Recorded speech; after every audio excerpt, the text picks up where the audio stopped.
Amém, queridos? Glória a Deus. Amém? Que bom que você está aqui hoje, né?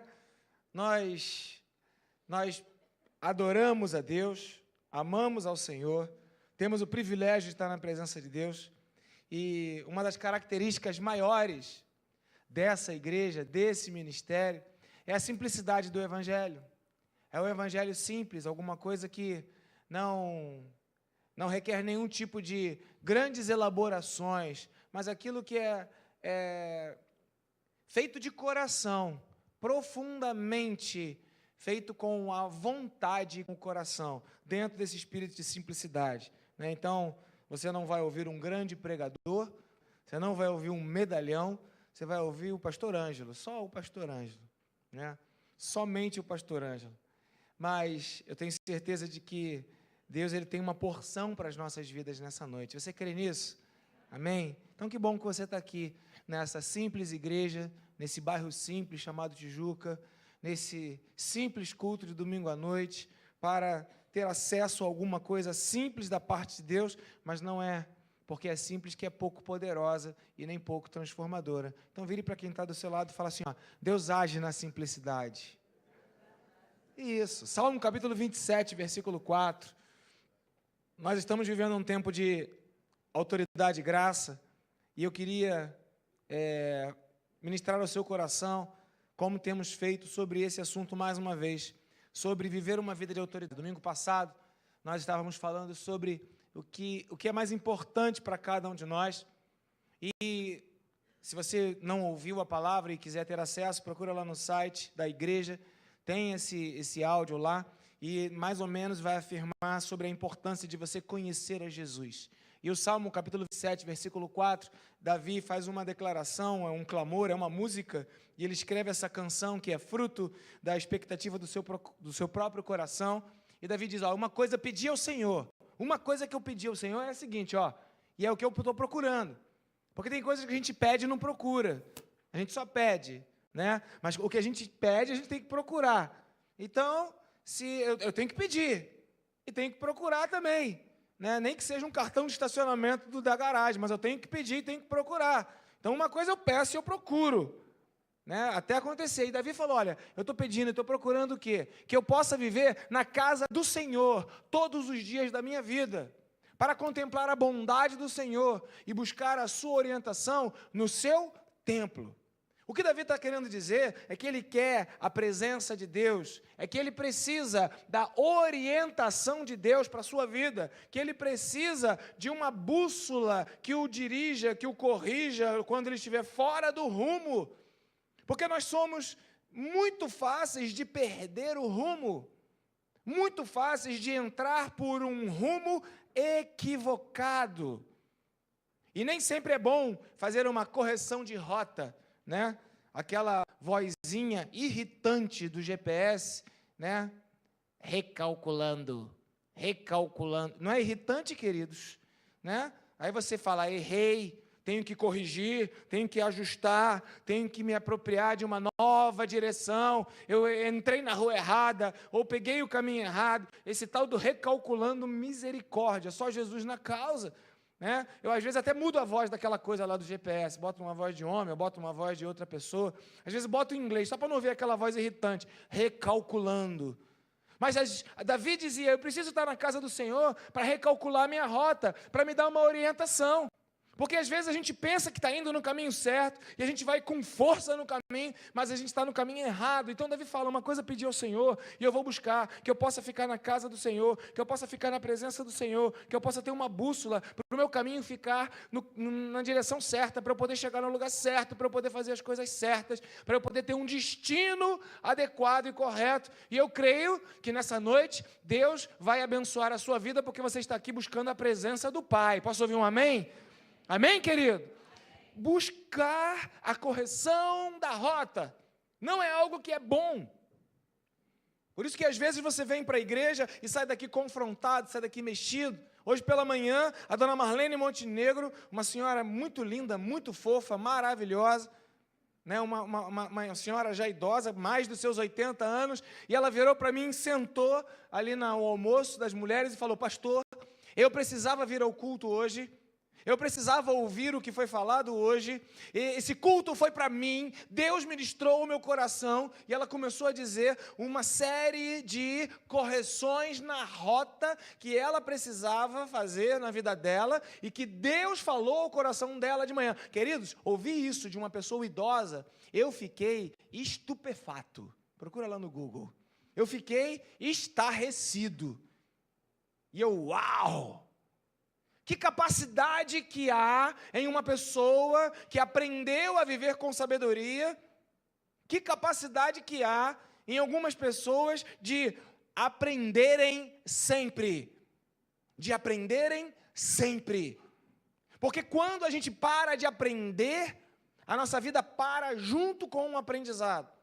Então Davi ele fala, eu preciso aprender, eu preciso orientar a minha vida, porque eu acho que eu estou fazendo a coisa direitinha, mas eu estou fazendo a coisa errada. Existe um livro do Brennan Manning chamado O Impostor que há dentro de mim, porque às vezes existem impostores dentro de nós e que nos conduzem por caminhos errados, por direções erradas, por vontades erradas, e a gente vai numa boa, vai com força, achando que aquele é o caminho, que aquela é a direção. E Davi, então, ele fala, olha, eu preciso conhecer esse impostor que está dentro de mim, então uma coisa peço ao Senhor, é isso que eu vou buscar, que eu fique na presença do Senhor, porque é somente na presença do Senhor que eu vou encontrar a direção para a minha vida. Afinal de contas, é a palavra de Deus que declara, eu é que sei que pensamento que tenho a respeito de vós, para lhes dar o fim que desejais, porque às vezes a gente pensa, mas pensa errado, e a gente pensa que vai alcançar um propósito, mas na verdade a gente pensa errado, e eu creio que nessa noite, Deus está dizendo para você, que para você acertar o seu caminho, tudo o que você precisa é ficar na presença de Deus. Tudo o que você precisa é ficar na presença do Pai. Tudo o que você precisa é ficar diante do lugar onde Deus está. Eu quero estar onde o Senhor está. Uma coisa eu procuro, uma coisa eu quero, uma coisa eu vou buscar, é estar onde Deus está. E se Deus não está naquele lugar, eu saio fora. Se eu não vejo Deus ali, é uma igreja, eu saio fora. Eu quero ver Deus, eu quero encontrar Deus. Eu não quero encontrar emoção, eu não quero encontrar coisas muito bonitas, muito bem elaboradas, eu quero encontrar com Deus. E se Deus está ali eu quero Deus. Agora, onde Deus não está, eu estou fora. Aonde fingem que pregam as coisas de Deus, eu estou fora. Eu quero o lugar onde Deus está. Uma coisa eu pedi ao Senhor, eu vou buscar, que eu possa estar na presença do Senhor. Então, a mensagem de hoje é essa. A solução para a sua vida, ou a resposta para a sua vida, ou a direção para a sua vida, está na presença de Deus. Só na presença de Deus, tudo o que você precisa é a presença de Deus. Então agora, 1 Pedro, capítulo 4, versículo 10, existe uma informação valiosa. Porque quando a gente fala da presença de Deus, a gente fala do seu santo templo, a gente fala de igreja. E existe hoje uma linha de entendimento da falência da igreja. Tem gente que não acredita mais na igreja, templo físico. E existe uma propaganda enorme de que igreja é qualquer lugar. Mentira, não é. De que igreja é qualquer grupo. Mentira, não é. E de que qualquer igreja serve. Mentira, não serve. Deus te coloca num território específico, num lugar específico, com um grupo específico. A ideia da pulverização, do entendimento do que é a igreja, vem muito do impostor dentro do homem, para que ele não se submeta, para que ele não obedeça a uma visão, para que ele possa ter o direito de ter uma carreira solo, uma carreira independente, alguma coisa que ele faça o que dá na telha, né? Parece que a filosofia dos anos 70, ela pegou de uma forma tão forte que cada um quer fazer o que está na sua própria cabeça. Cada um quer fazer o que dá na telha. Mas existe um lugar, existe um aprisco, existe um movimento, existe um território que Deus escolheu para cada um de nós. Deus sempre foi assim. Ele sempre trabalhou conosco com um território. Sempre. Era o jardim. Aí o homem que resolveu ir embora. Depois vieram as 12 tribos, cada uma no seu próprio território, no seu lugar. Depois o tabernáculo, um lugar específico. E parece que o tempo passa e a gente esquece que Deus se importa, sim, com o lugar onde nós estamos, o lugar que nós moramos, o lugar onde nós nos deixamos ser ensinados pelo Senhor. Por isso, eu quero ensinar a você que você precisa ter a sua igreja, o seu endereço, o seu povo, o seu grupo, a sua pastagem, o seu pastor. E isso não pode ser virtual, isso tem que ser real, tá? Tem que ser natural, tem que ser de carne e osso, tá bom? Não dá para ter um pastor de inteligência artificial. Não dá. Não dá. Vai ser mais inteligente, mas não vai ser a liberação do Espírito que o Senhor quer para a sua vida. Então, dentro da igreja, a gente tem o privilégio, a oportunidade de desenvolver os dons que Deus nos dá. Então, 1 Pedro, capítulo 4, versículo 10, vem falando sobre esse mistério. E fala, ó, cada um exerça o dom que recebeu, mas o dom que cada um recebeu para servir aos outros, administrando fielmente a graça de Deus em suas múltiplas formas. Então, tem 3 verdades que a gente pode tirar desse texto aqui. Primeiro, todos recebem um dom. Cada um que está aqui nessa noite recebeu um dom de Deus, que é um presente de Deus, que é uma capacitação que vem dos céus. Quer você acredite, quer você não acredite, quer você conheça, quer você desconheça, todos os que estão aqui receberam um dom de Deus. Todos receberam um dom de Deus. A segunda afirmação que tem nesse texto é que esse dom não é nosso. Ele não serve para nós, ele não é para a gente ganhar dinheiro, ele não é para a nossa vaidade, ele não é para o nosso próprio prazer nem nossa própria alegria. O dom que Deus nos dá tem um único objetivo de servir aos outros. Se o dom que Deus nos deu não nos faz servir aos outros, a gente perde esse dom e Deus dá para alguém melhor do que a gente. Deus tira mesmo e coloca no outro que é melhor do que nós. Tem até a parábola dos talentos que faz isso. A um Deus deu 1, a outro Deus deu 3, a outro Deus deu 5, e aquele que multiplicou recebeu mais. E o que não usou adequadamente, perdeu. Então, se cada um de nós tem um dom, esse dom não é nosso, ele foi feito para o benefício do outro, para o benefício do próximo. Não é para a sua vaidade, não é para o seu orgulho, não é para você mostrar que sabe, não é para você se sentir útil, não é para você se sentir importante, não é para curar o seu interior, do seu trauma de infância, de família, não é para nada disso, é para servir. E a terceira informação que tem nesse texto é que o dom é uma porção, é um pedaço das múltiplas formas que se apresentam a graça de Deus ou o favor de Deus para cada um de nós. Então esse dom, ele é um pedaço da multiforme graça de Deus que nos é entregue. Então funciona assim, Deus nos dá um território, Deus nos dá um lugar. Davi fala, eu quero, Senhor, habitar na tua presença, eu quero estar nesse lugar.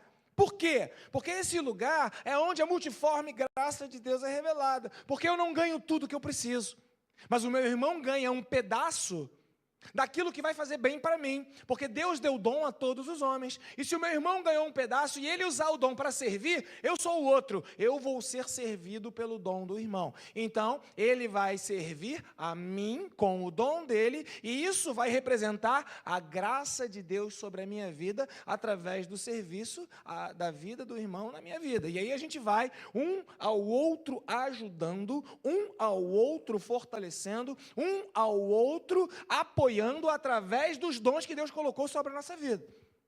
Então ninguém é independente. Ninguém se resolve sozinho. Eu sou pastor, queridos. E Deus, ao longo do tempo, me deu tanto dom. Eu sou um cara bonificado. Bonificado. Eu não sei se é uma perspectiva de que o impossível não existe. Eu não sei se essa é uma visão espiritual.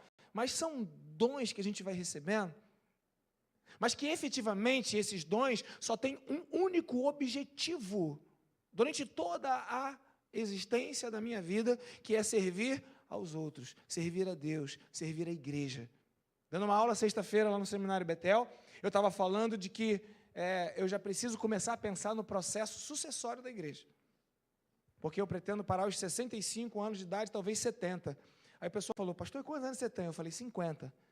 Então falta entre 15 e 20 anos. Eu falei, não é muito cedo não, pastor, para o senhor começar o processo de sucessão? Eu falei, não, porque eu sou um fominha. Eu amo a igreja, Desde que eu me entendo por gente, eu vivo para a igreja. Desde que eu me entendo, aos 14 anos de idade, eu sirvo à igreja. Outro dia eu estava lá no seminário falando com a Isolda e ela me lembrou, Ângelo, lembra quando a gente trabalhou com adolescente? Eu falei, como é que é? Eu nem lembrava. Tanta coisa que a gente faz, tanto dom que a gente tem, tanta coisa que a gente faz, mas quando tem um entendimento de que esse dom é para o outro, a gente entende que isso não é meu, mas é um privilégio que Deus dá de eu passar por aquele poder, por aquela graça, para servir ao outro. Então, dom de curas, dom de profetizar, dom de revelação e dom de tanta coisa. E ficou muito engraçado que eu estou vendo agora, né, no WhatsApp, criaram aquele grupo, o Alexandre que está aqui criou um grupo, Classe Arca de Noé, que foi um dos maiores dons que Deus me deu, ser professor da escola bíblica dominical, e os adolescentes daquela época, hoje tudo velho, tudo careca, mas eles um dia foram adolescentes e eu era o líder deles lá, naquela classe Arca de Noé, e esse nome inspirador é porque dentro só tinha bicho, então o nome por isso que era Arca de Noé, né? É uma coisa assim muito peculiar da ocasião, então vocês veem que eu mantenho o mesmo padrão desde sempre, tá, queridos? Né? Há uma coerência na minha linha ministerial, né? E eu fico vendo, poxa, que legal ter feito parte da história de gente que hoje é avô, diz que o Nélio tem 5 ou 6, sei lá se é brincadeira aquilo, mas tem neto, tem avô, tem pai, né? E a gente vai vivendo para servir ao outro. Então a igreja é esse lugar que eu venho, não é para servir, não é para minha vaidade, não é porque eu sei, não é porque eu tenho, não é porque eu conheço, não é porque eu posso, não é porque eu sou capaz, não é porque eu toco, não é porque eu canto, não é porque eu prego, não, é para servir. E se eu perder essa perspectiva de serviço, automaticamente eu perco o dom. E quando eu perco o dom, eu começo a precisar acender fogo estranho. A primeira música que cantamos aqui hoje, ela foi muito clara, e a letra diz, acende um fogo em mim, porque quem acende é Deus. Se nós tentarmos acender um fogo, seremos aqueles que vão inventar uma espiritualidade que não existe. Mas quem faz o fogo acender é Deus nas nossas vidas. Então acende um fogo em mim, Senhor. É Deus quem acende um fogo em mim. Porque por mais que eu tente, eu não vou conseguir acender fogo nenhum. E tudo o que eu posso acender é fogo estranho, como Nadab e Abiú fizeram e morreram. E foram destruídos por Deus, porque queriam fazer uma perspectiva de espiritualidade, mas não era real, era falso, era fake news. Então, que Deus acenda esse fogo e que Deus nos oriente para, como Davi, desejar ficar na presença de Deus, porque se cada um receber um dom, esse dom é para ser usado em favor dos outros, e a igreja é esse espaço onde um abençoa a vida do outro, com certeza eu tenho muito a ganhar quando eu estou na presença do Senhor.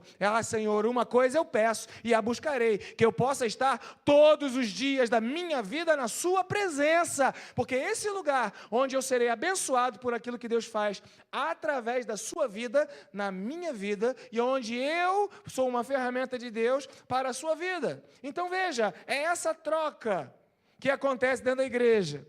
Porém, se você não usa o dom que você recebeu, alguma coisa sintomática acontece. Um cristão acabará por desviar do evangelho, se não agir de acordo com o seu dom ou o seu chamado. Um cristão, servo de Deus, crente, que vai à igreja, Bíblia, protestante, sei lá o nome que você quer dar, qualquer um, mais moderno, mais antigo, qualquer um, que não utilizar o dom que Deus lhe deu, e não utilizar o dom que Deus lhe deu para servir ao outro, vai se desviar do evangelho. Porque não existe absolutamente como um músculo, crescimento, quando você não se exercita. Mas o atleta, ele tem que fazer musculação, ele tem que se exercitar, e o músculo ele vai se desenvolvendo a partir do exercício. Pergunta, exercício dá trabalho? Exercício faz suar? Exercício cansa? É desse jeito, queridos. Então a igreja é esse lugar que nós recebemos de Deus os dons para desenvolver os nossos dons e para que, de alguma forma, eles possam ser multiplicados. Então, sabe por que tem muita gente que sai da presença de Deus? Porque não usa os dons que recebeu de Deus. Por isso, nesse Ministério Palavra da Verdade, nós, o tempo inteiro, se não continuamente, trazemos para você um desafio. O desafio de descubra qual é o seu chamado. Viva de acordo com o seu chamado. Coloque em prática o seu chamado. Não fique aguardando a igreja para você fazer o seu chamado. Porque tem muita gente que acaba esperando. Não, eu estou esperando uma oportunidade para desenvolver meu chamado. Aí eu falo, não se vincule a títulos, não se vincule a cargos, vai lá e faz. E aí, para evitar essa desculpa do impostor que existe dentro do homem, a gente tem aqui os ministérios, chamados chaves, mas tem os ministérios gerais. Eu quero fazer, beleza, faz um projeto, apresenta para o pastor Ângelo, apresenta para o pastor Lúcio, e nós vamos apoiar para que você faça. Então não há motivo pelo qual você não desenvolva o teu dom, você desenvolva o teu chamado. É só você querer e é só você colocar em prática. Agora, uma coisa eu preciso te afirmar, se você não desenvolver esse dom, você vai ficar no meio do caminho. Segundo Samuel, capítulo 11, versículo 1, conta a história do rei Davi, que todo mundo já ouviu falar do rei Davi, e essa história diz que chegou o tempo de Davi ir para a guerra, mas ao invés de ele ir para a guerra, na primavera, época em que os reis saíam para a guerra, Davi enviou para a batalha Joabe. Vai lá, Joabe, você é o meu general, vai lá, com todos os seus oficiais, vão lá os oficiais, vai lá exército, vai os exércitos. E eles vão lá e eles vão trabalhar. E eles derrotaram os amonitas, cercaram Rabá. Agora Davi, em vez de ir, ele era o rei, ele permaneceu em Jerusalém. Em vez de fazer aquilo que ele tinha que fazer, ele ficou parado. Davi era rei, devia estar cansado. Davi era rei, devia ter trabalhado muito essa semana, era a época dos reis ir à guerra, era a primavera, mas ele estava feliz porque tinha gente para fazer para ele aquilo que ele devia de fazer, e ele falou, dessa vez eu não vou exercer meu dom não, eu vou ficar quietinho aqui na minha. E foi nesse episódio que ele subiu ao terraço e ficou lá fofocando na janela dos outros, porque tem muita gente que adora fofocar na janela, né? E Davi foi esse cara que ficou lá fofocando no terraço, e quando ele foi fofocar no terraço na vida dos outros, viu Batseba, aquela mulher linda, desejou aquela mulher, teve uma relação adúltera com aquela mulher, enrolou a vida dele toda. Por quê? Porque em vez de fazer o que deveria fazer, ele foi omisso, ele não teve o entendimento de que, ainda que estivesse cansado, tinha que ter trabalho. Ainda que estivesse precisando de descanso, tinha que ter trabalho. Assim como o músculo, ele não é desenvolvido se ele ficar parado. Assim os nossos dons são paralisados. Então, por que tem muita gente que se desvia do Evangelho? Porque não desenvolve o seu dom, o dom que recebeu do Senhor. Muita gente acha que ter dom é pegar o microfone do pastor. Não é. O seu dom pode ser simplesmente abraçar uma pessoa, orar com alguém, falar de Jesus. O seu dom pode ser dar um sorriso. O seu dom pode ser contribuir. O seu dom pode ser bater na porta de alguém e falar, eu vim aqui porque eu quero te dizer que Deus te ama. São inúmeras as múltiplas formas da graça, da sabedoria de Deus, para que você desenvolva o seu dom. E talvez porque você não aceita, não gosta, aquilo que você tem que fazer, você não faz. Mas quem perde é você. Jesus é muito claro quando fala em João, capítulo 4, versículo 34. A minha comida é fazer a vontade do meu Pai. É fazer a vontade daquele que me enviou e concluir a sua obra. Ou seja, o que me alimenta, o que me mantém de pé, o que me dá sustento, o que fortalece a minha vida, é fazer a obra de Deus. Então, se você não faz a obra de Deus, você precisa da igreja para fazer a obra de Deus? Às vezes sim, às vezes não.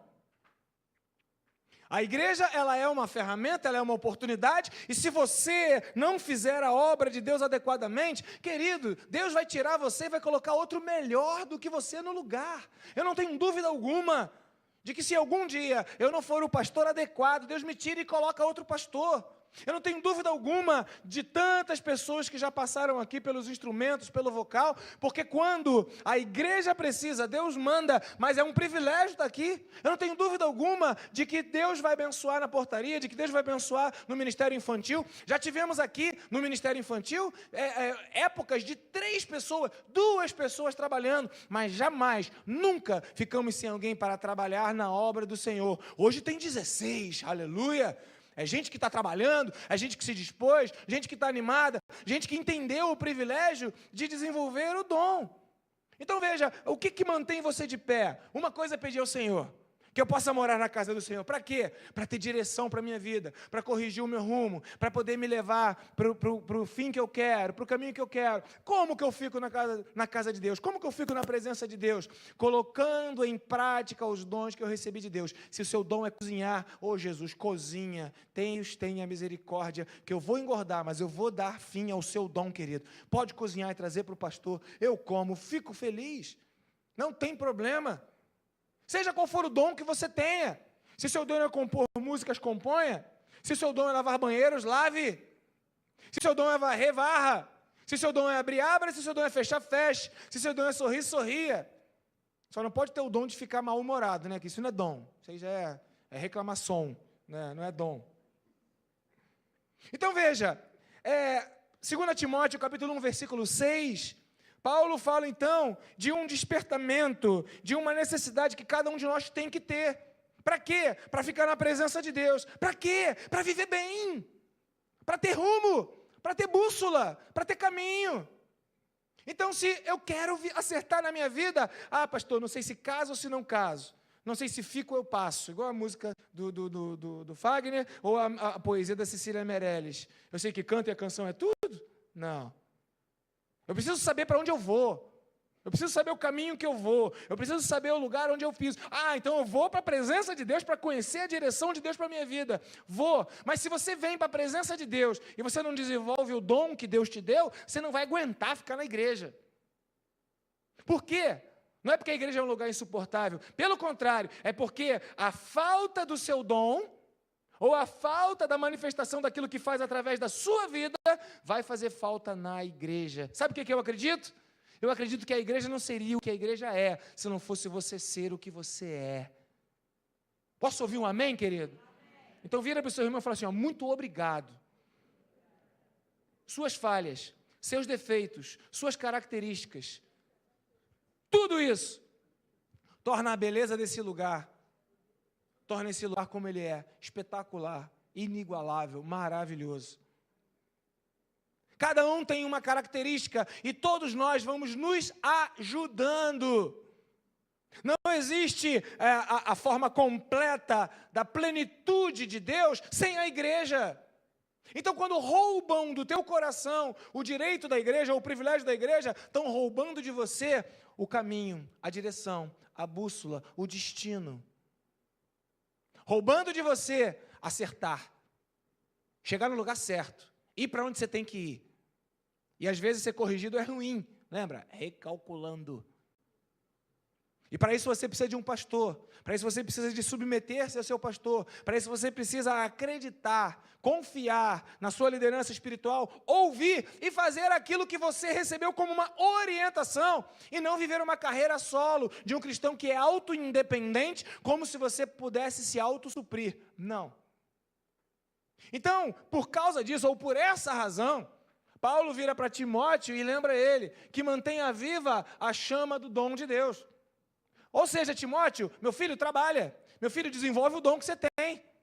Meu filho, o que você sabe fazer? O que você pode fazer? O que você tem para fazer? Faça! Porque senão o teu dom vai acabar. Está em você. Você recebeu mediante a imposição de mãos. Foi transferido para a sua vida. Agora coloque em prática. Não do jeito que você quer, mas do jeito que você recebeu, que foi transferido. Porque se for do jeito que você quer, vai dar ruim. Você recebeu, seja fiel. Multiplica o que você recebeu. Então, reavive o dom de Deus, ou essa palavra reavive, no grego significa mantenha viva a chama, reavive, renove, desperte. alguma coisa que existia, mas que foi adormecida, que foi paralisada. E depois dessa introdução de mais de 30 minutos, eu quero falar para você que a mensagem começa agora. E eu tenho mais 10 minutinhos para terminá-la, em nome de Jesus. E a mensagem é exatamente essa. O que faz você adormecer o seu dom? O que rouba de você o seu dom? O que mata a tua vida? O que faz com que o dom fique adormecido? E como podemos avivá-lo? 2 perguntas. A primeira, o que faz que o dom adormeça? Segundo, como reavivá-lo?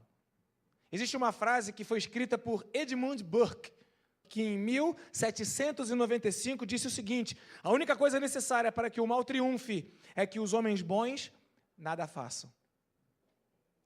Então, para responder essa pergunta, a gente precisa ler 2 Timóteo capítulo 1, versículos 6 e 7, queridos. O que faz o dom adormecer? O que faz o dom adormecer? Verso 7, por favor. O que faz o dom adormecer é o espírito de covardia. Esse espírito de covardia que opera através da timidez, que opera através do medo, que opera através da intimidação, que opera através da reclamação, que opera através da vaidade, que opera através de uma independência da igreja ou independência um dos outros. Esse espírito de covardia que hoje pela manhã ele foi rechaçado aqui no momento de oração da igreja. A Zilá falou, que bom que a igreja ora. Querido, se você quer experimentar aquilo que você viveu aqui hoje de manhã, a igreja já faz isso há mais de ano, é só vir aqui no culto de quarta-feira. Talvez porque você não sabe, ou porque você não participa, não é porque a igreja não faça.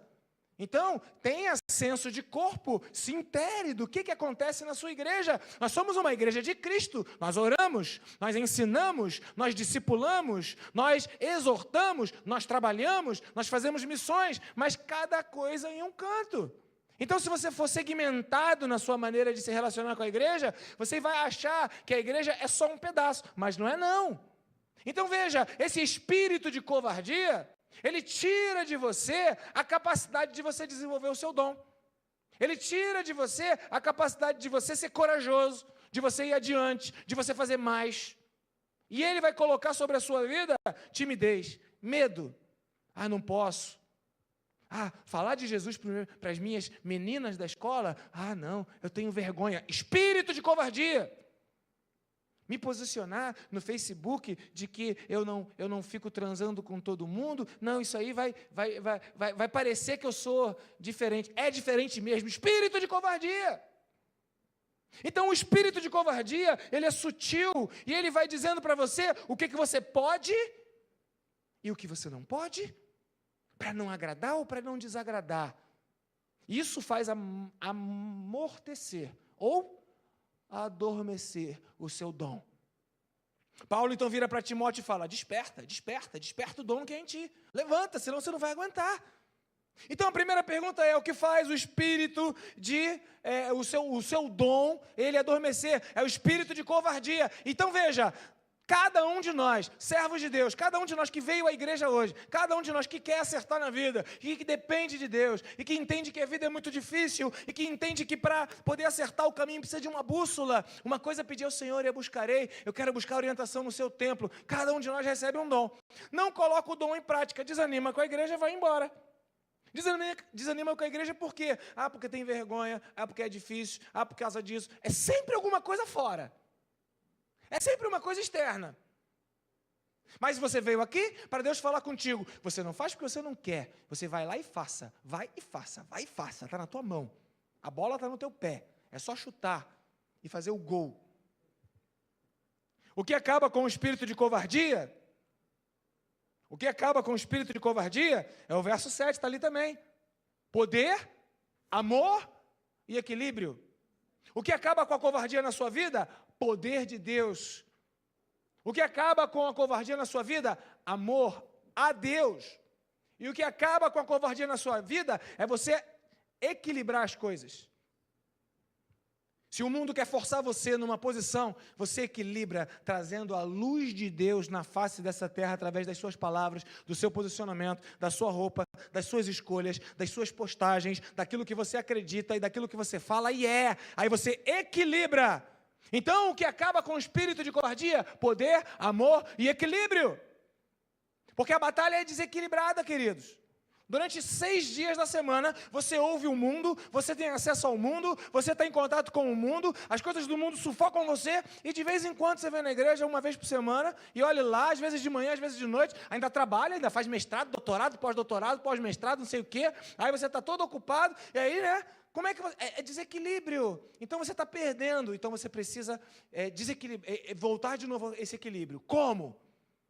Lutando contra o espírito de timidez, lutando contra o espírito de covardia, sendo servo de Deus, sendo servo do Senhor, e desenvolvendo o dom que está dentro de você. O objetivo da intimidação é impedir você de agir, coagi-lo, forçá-lo a se submeter.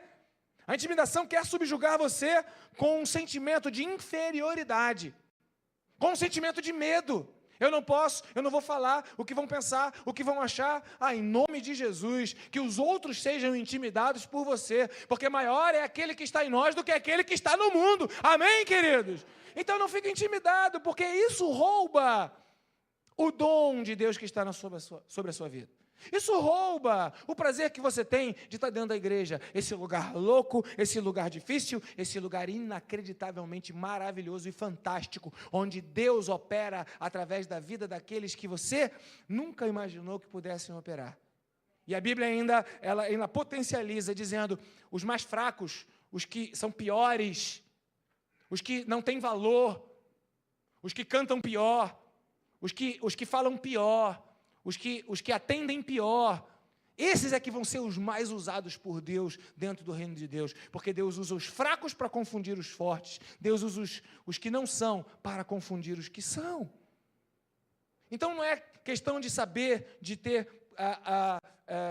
desenvoltura, é questão só de ter disponibilidade e vontade para desenvolver o dom que Deus colocou sobre a sua vida.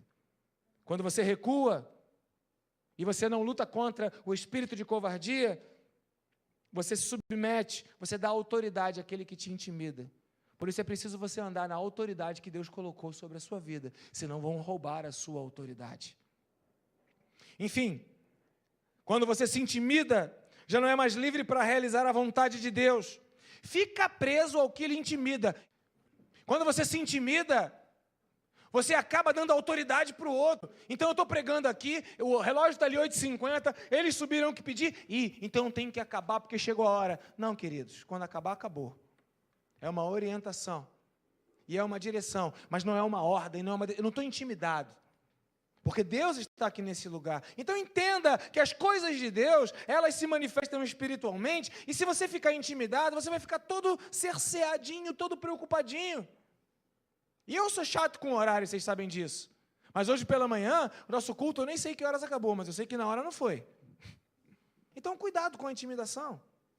Porque às vezes você faz algumas coisas e que vão prender você. E para caminhar para a conclusão, Números capítulo 13, versículo 26 até 33, eu quero ler com você essa história dos espias. Né? O povo de Israel saiu do Egito. O povo de Israel caminhou pelo deserto, agora eles têm que enfrentar o desafio de vencer os inimigos lá em Canaã. Então, são 12 homens levantados, vão lá e observam a terra. Então, verso 26, eles, os 12, retornaram para Moisés e para Arão e para toda a comunidade de Israel, num lugar chamado Cádiz, que ficava no deserto de Parã, onde prestaram relatório.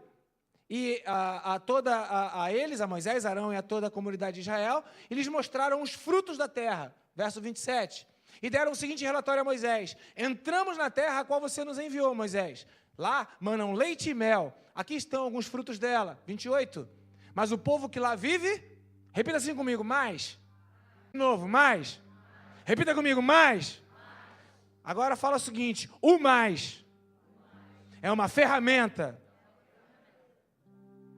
Cuidado como ela é usada. Mas o povo que lá vive é poderoso. As cidades são fortificadas e muito grandes. Também vimos os descendentes de Enaque, verso 29. Os amalequitas vivem no Neguebe. Os hititas, os jebuseus e os amorreus vivem na região montanhosa. Os cananeus vivem perto do mar e junto ao Jordão.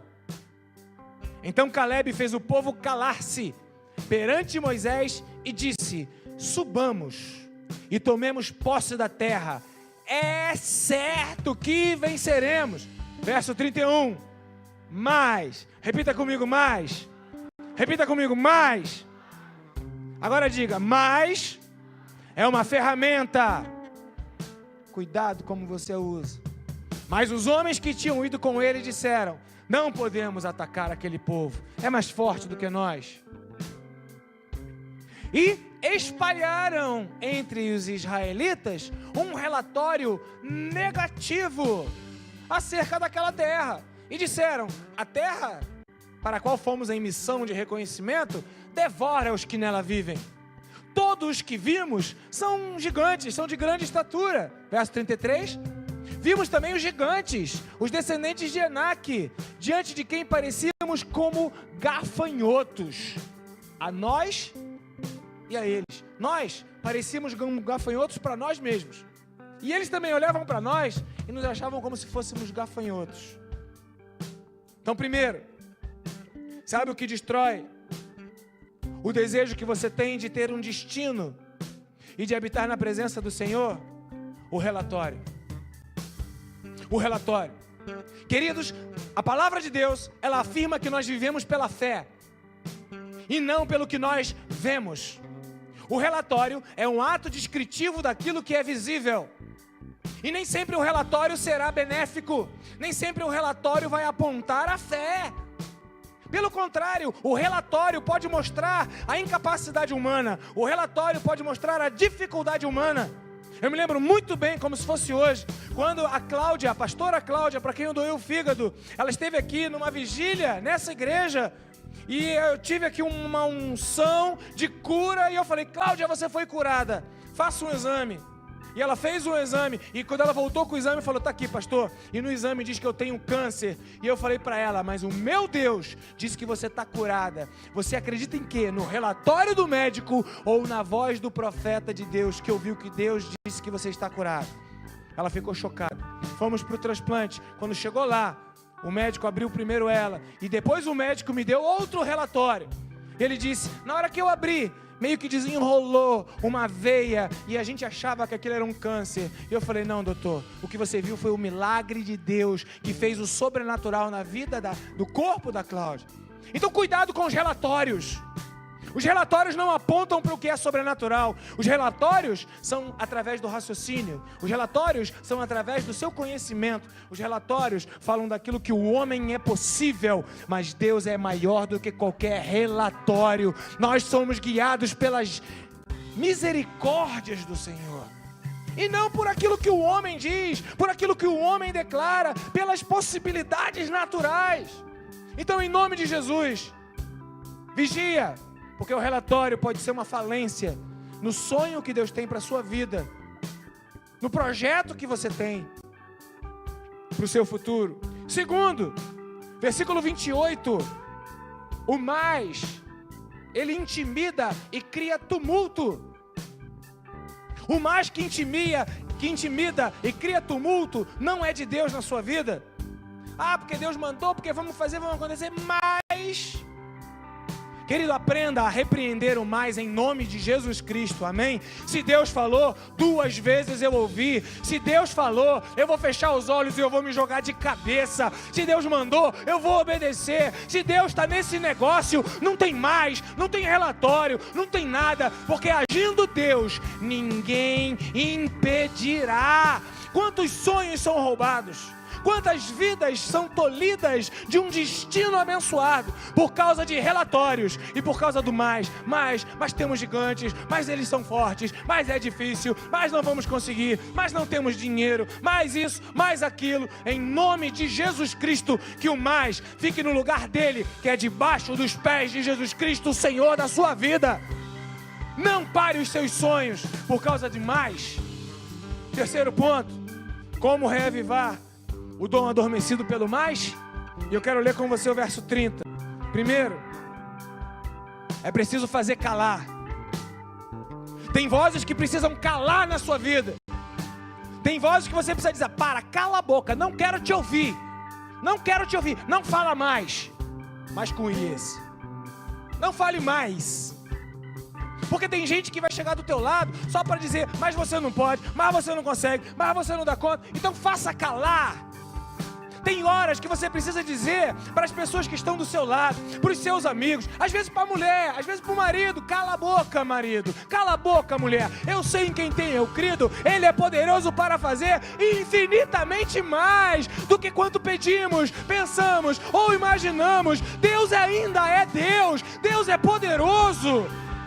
Nós não podemos paralisar as nossas vidas por causa de vozes. Precisamos fazê-las calar. O segundo ponto, defina a missão como prioridade e não o problema como prioridade. Defina a missão, é certo que venceremos. Deus mandou, vamos vencer. Ah, mas tem gigante. A dificuldade, querido, você vai ter o tempo todo.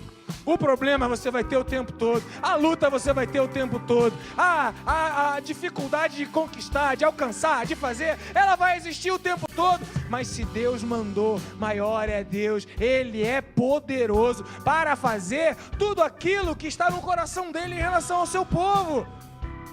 Então defina propósito, não defina problema. Não pare no problema. O problema dos 10 espias que desconfiaram do poder de Deus foi que eles olharam as dificuldades. Ah, eu vou começar um negócio, tem dificuldade. Vai ter mesmo. Eu vou começar uma dieta, vai ter dificuldade. Vai ter mesmo.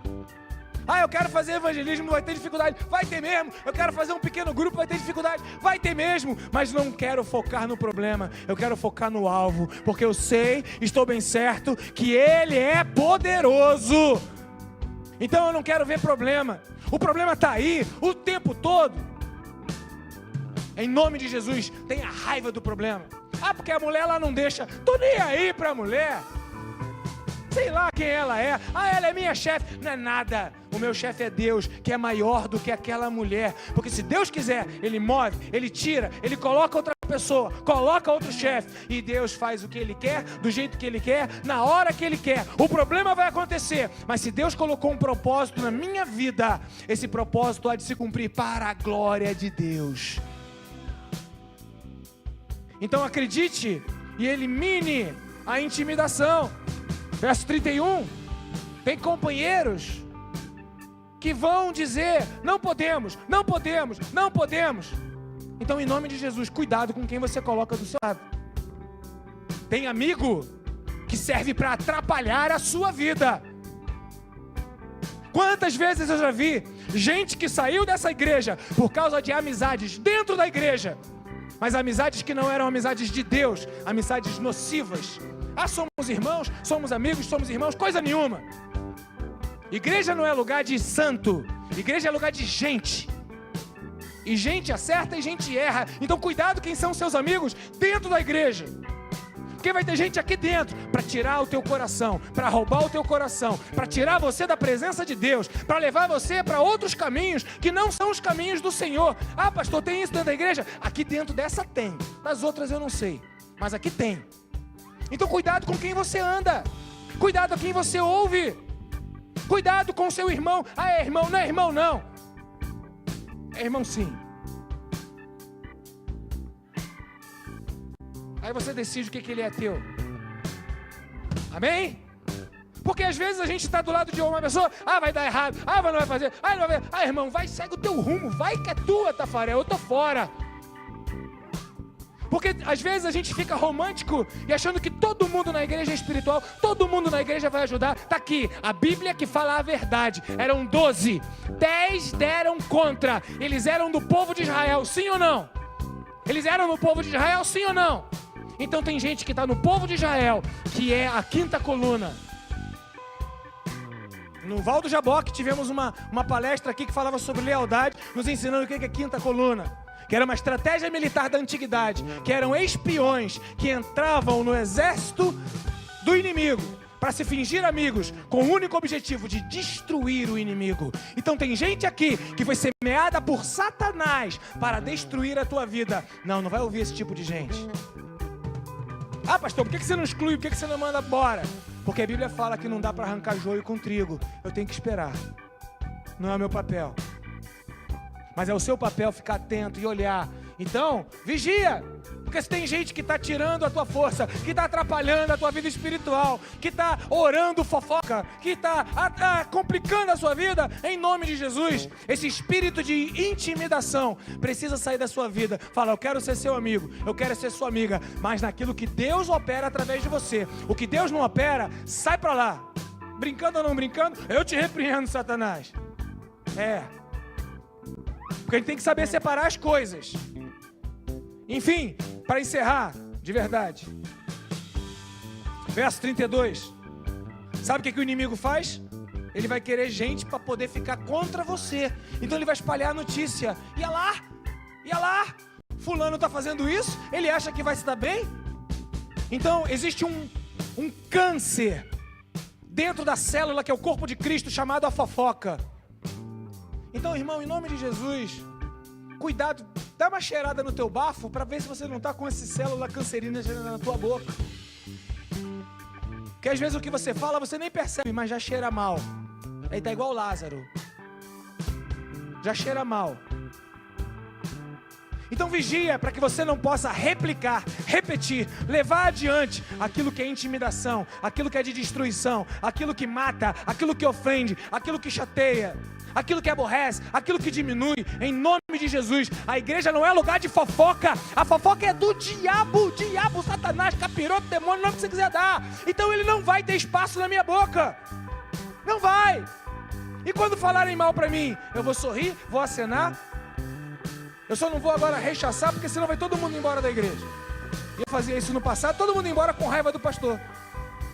Porque eu dizia para o fofoqueiro que era fofoqueiro. Agora eu não digo, agora eu sorrio, aceno e oro. Falo, Senhor, Senhor, dá um jeito. Senhor, resolve. Senhor, opera. Senhor, cura. Senhor, liberta. Senhor, transforma. E jamais repetir para outro aquilo que eu ouvi. Cuidado entre aquilo que você espalha de negativo dentro da sua igreja, dentro da sua casa. Porque às vezes a gente pensa que isso é só para a igreja, mas é para a sua casa também. Mãe e filho se atrapalhando, um contaminando com o outro, com um relatório negativo, um se juntando ao outro. Mãe, filho, marido, irmãos, um se juntando uns contra os outros, junto com o outro em amor, mas contra o propósito e a vontade de Deus. Aí Satanás opera em blocos. Foi o que fez contra Josué, foi o que fez contra Caleb, e todo o povo de Israel sofreu. Por isso, se você ama a Deus, você vai ter que deixar o pai, mãe, irmãos, filhos, filhas no seu devido lugar, e vai ter que colocar o Senhor acima de todas as coisas na sua vida. E se mesmo de dentro da sua casa não haja inconformidade com a palavra, você vai precisar confrontá-los em amor. Olha, eu te amo, mas isso aqui não. Olha, eu estou contigo, mas isso aqui, não. Então, cuidado. Qual é o objetivo maior? Verso 33. Paralisar você. Dizer para você que você é pequeno. Dizer para você que você não consegue. Dizer para você que você não dá conta. Então, entenda. Todas as vezes que você fala para uma outra pessoa que ela é menor do que você, que ela não sabe, que você sabe mais, que você é mais inteligente, seja diretamente ou indiretamente, o diabo está te usando. Porque o diabo não quer que ninguém cresça, o diabo só quer diminuir. Agora Deus quer que todos cresçam, Deus quer que todos fluam, Deus quer que todos possam se desenvolver, Deus quer que você seja aquilo que você nunca foi na sua vida e chegue ao lugar que você nunca chegou na sua vida. Então a igreja é lugar de um incentivar ao outro as boas obras, é lugar de um motivar o outro em nome de Jesus Cristo. Igreja é lugar de gente que se ajuda, de gente que se levanta e não de gente que se diminui, não de gente que se oprime, não de gente que critica roupa, critica pecado. E se tem pecado, e se está coisa errada, vamos ajudar, vamos interceder, vamos orar, vamos apoiar. Agora eu não vou emprestar minha boca para ser uma boca do mais. A minha boca é uma ferramenta de Deus, para a glória de Deus, para que eu desperte o dom que Deus deu na minha vida, para servir ao outro. Porque uma coisa eu pedi ao Senhor, e isso eu vou buscar, que eu possa habitar todos os dias da minha vida no teu santo templo, da tua habitação. Eu não vou sair da igreja, eu não vou embora desse lugar. Eu serei abençoado e eu serei uma bênção no lugar onde Deus me plantou para prosperar.